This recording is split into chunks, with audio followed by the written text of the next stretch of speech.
10 dekabr Birləşmiş Millətlər Təşkilatının 1948-ci ildə qəbul etdiyi İnsan Hüquqları Ümumi Bəyannaməsinin ildönümüdür. Bu tarix beynəlxalq səviyyədə İnsan Hüquqları Günü kimi qeyd olunur. İnsan hüquqları anlayışı tarix boyunca müxtəlif dövrlərdə fərqli formalarda mövcud olub. Antik dövrlərdə hüquqların məzmunu bugünkü standartlardan xeyli fərqlənirdi.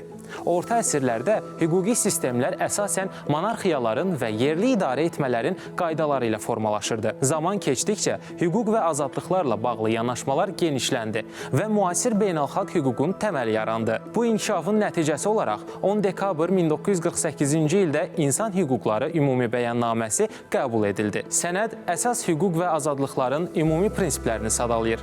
Hüquqi baxımdan məcburi olmasa da, bir çox ölkənin konstitusiyası və qanunvericiliyinə ciddi təsir göstərib. Bəyannamədə prinsiplər qeyd olunur. Bütün insanların ləyaqət və hüquqlar baxımından bərabər doğulması, ayrı-seçkiliyin qadağan edilməsi, fikir, söz, vicdan, din, təhsil, əmək və təhlükəsizlik sahələrində ümumi hüquq azadlıqlarının tanınması. İnsan hüquqları mövzusu zamanla dəyişən bir sahədir. İqlim dəyişiklikləri, urbanizasiya, süni intellektin genişlənməsi kimi qlobal proseslər bu anlayışın gələcəkdə necə formalaşa biləcəyi ilə bağlı yeni müzakirələr yaradır. Bu səbəbdən 10 dekabr həm tarixi bir sənədi xatırladan, həm də insan hüquqları ilə bağlı gələcək perspektivlərin nəzərdən keçirildiyi bir gün kimi diqqətdə qalır.